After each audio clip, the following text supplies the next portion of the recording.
Salam patunggilan warga GKJW yang terkasih di dalam Tuhan Yesus Kristus. Dan kesempatan ini kita akan menikmati sapaan Tuhan. Oleh sebab itulah mari kita awali dengan berdoa. Kami datang kepadamu ya Tuhan, di dalam segala ucapan syukur kami karena Engkau yang telah memberkati kami senantiasa. Karena Engkau yang telah melindungi kami di dalam segala situasi yang kami alami, di tengah kepanikan, kekhawatiran yang sedang mendera kami merasakan Tuhan selalu ada dan hadir bagi kami. Hari ini ya Tuhan, kami pun tetap merindukan sapaan-Mu melalui sabda-Mu. Kami akan membaca dan merenungkan firman-Mu ya Allah. Roh-Mu yang kudus kiranya mengurapi hati dan pikiran kami, supaya benar menjadi pengharapan, menjadi terang, dan menjadi solusi di tengah-tengah kepenatan dan kerisauan yang kami alami ini. Bersabdalah ya Tuhan, di dalam Yesus Kristus kami telah siap mendengarkan. Amin. Pada kesempatan ini firman Tuhan saya baca dari Mazmur 146 ayat 1-10 yang demikian. Haleluya. Pujilah Tuhan, hai jiwaku. Aku hendak memuliakan Tuhan selama aku hidup, dan bermazmur bagi Allahku selagi aku ada. Janganlah percaya kepada para bangsawan, kepada anak manusia yang tidak dapat memberikan keselamatan. Apabila nyawanya melayang, ia kembali ke tanah. Pada hari itu juga lenyaplah maksud-maksudnya. Berbahagialah orang yang mempunyai Allah Yakub sebagai penolong, yang harapannya pada Tuhan Allahnya. Dia yang menjadikan langit dan bumi, laut dan segala isinya, yang tetap setia untuk selama-lamanya, yang menegakkan keadilan untuk orang-orang yang diperas, yang memberi roti kepada orang-orang yang lapar. Tuhan membebaskan orang-orang yang terkurung. Tuhan membuka mata orang-orang buta. Tuhan menegakkan orang yang tertunduk. Tuhan mengasihi orang-orang benar. Tuhan menjaga orang-orang asing, anak yatim dan janda. Ditegakkannya kembali. Tetapi jalan orang fasik dibengkokkannya. Tuhan itu Raja untuk selama-lamanya. Allahmu, ya Sion, turun-temurun. Haleluya. Saudaraku warga GKJW yang terkasih di dalam Tuhan Yesus Kristus, yang diselamatkan oleh darahnya yang telah tercurah di kayu salib. Perikop yang kita baca pada kesempatan ini adalah kesaksian dari Daud yang dengan tegas mengatakan kepada kita bahwa hanya Allah lah satu-satunya penolong. Mengapa Daud mengatakan yang demikian? Perlu kita mengingat siapa Daud. Daud pernah mengalami masa-masa yang sulit dalam kehidupannya, bahkan pernah menjadi seorang buron selama beberapa waktu lamanya. Dan dia menghadapi situasi yang begitu mencekam karena nyawanya sedang terancam oleh sebuah kematian. Tidak hanya itu saja, tentu saja, ketika dia sudah menjadi seorang raja, Daud pun seringkali diperhadapkan pada situasi-situasi yang begitu pelik, yang boleh kita sebut juga situasi-situasi kritis. Hampir mirip suasananya, rasanya, perasaannya seperti yang sedang dialami oleh dunia pada saat ini, ketika sedang menghadapi pandemi corona karena virus COVID-19 yang sedang merajalela di mana-mana. sampai kepada lingkungan kita terdekat.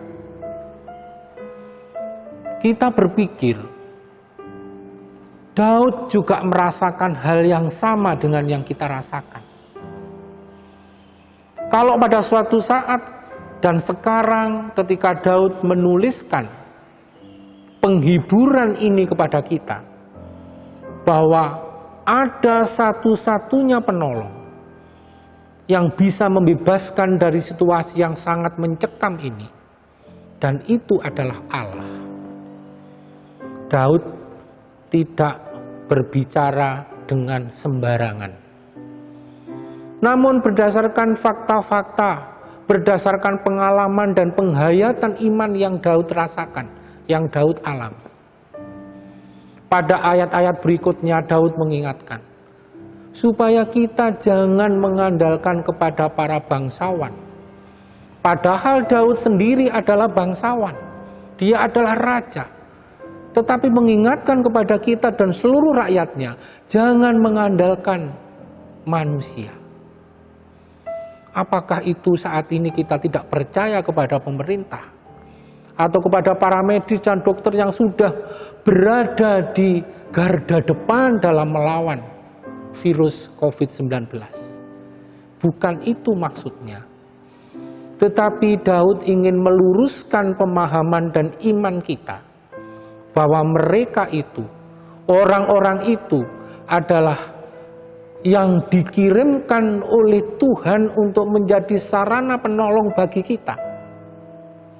Oleh sebab itu, Bapak, Ibu, dan Saudara, adalah sikap yang bijaksana bila di dalam kondisi yang sekarang ini, kita pun mengikuti dengan setia anjuran-anjuran yang mereka berikan, yang pemerintah anjurkan, yang para medis lakukan, dan kita menganggap itu adalah pertolongan dari Allah sendiri untuk keselamatan hidup kita. Kenapa kita perlu percaya?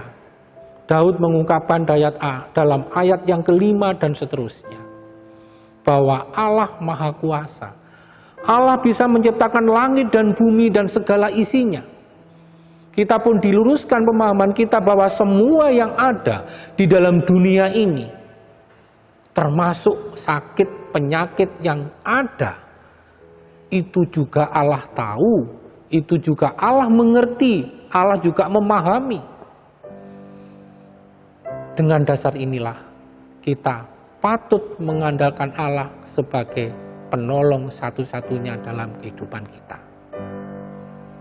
Jangan khawatir, karena kita punya Allah yang menjadi penolong dalam persoalan yang sedang kita hadapi ini. Datanglah kepada Tuhan, berdoalah, dan memintalah petunjuk di dalam keheningan hati kita, di dalam kedalaman iman kita. Pasti Tuhan berkarya untuk kita semua. Tuhan memberkati. Dengan keyakinan kepada Tuhan sebagai penolong kita, marilah kita berdoa. Bapa yang baik, yang adalah penolong satu-satunya dalam kehidupan kami manusia. Bumi kami sedang dilanda oleh pandemi Corona virus COVID-19. Seluruh penduduk bumi sedang dalam kepanikan dan kekhawatiran, ya Tuhan Allah kami. Kami percaya bahwa Engkau melihat kami.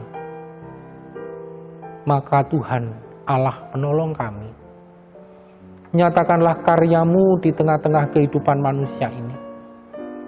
Karena Engkaulah satu-satunya penolong kami yang bisa menggunakan, yang memakai semua kemampuan akal manusia, melalui para medis, melalui pemerintah, melalui peneliti-peneliti yang sedang mengembangkan antivirus. Kami serahkan ke tangan kuasa-Mu kerja dan karya mereka semua, ya Tuhan. Mereka ini adalah orang-orang yang sedang menjadi pahlawan dan berjuang untuk umat manusia pada saat ini. Ya Tuhan, hanya ke dalam tangan-Mu kami serahkan mereka. Sebagaimana juga kami menyerahkan kami pribadi lepas pribadi, keluarga kami masing-masing, anak-anak kami yang berkumpul dengan kami di rumah kami masing-masing, atau yang sedang menempuh tugas, yang berada di tempat lain di luar kota yang tidak bisa berkumpul bersama kami. Kami sungguh berharap bahwa Engkau yang menjadi sumber pertolongan kami dan satu-satunya sumber penghiburan kami. Karena kami percaya bahwa untuk semua orang yang ada di dunia ini, Engkaulah sumber pertolongan kami. Kami beriman, kami yakini, dan kami berpengharap di dalam nama Tuhan kami Yesus Kristus yang telah mati di kayu salib, yang telah mengucurkan darahnya untuk menjadi penyembuh-penyembuh, untuk menjadi sumber kekuatan, untuk menjadi sumber pertolongan bagi keselamatan jiwa kami terhadap berbagai macam penyakit, dan juga keselamatan jiwa kami di dunia ini maupun di surga. Di dalam nama Kristus, haleluya, amin.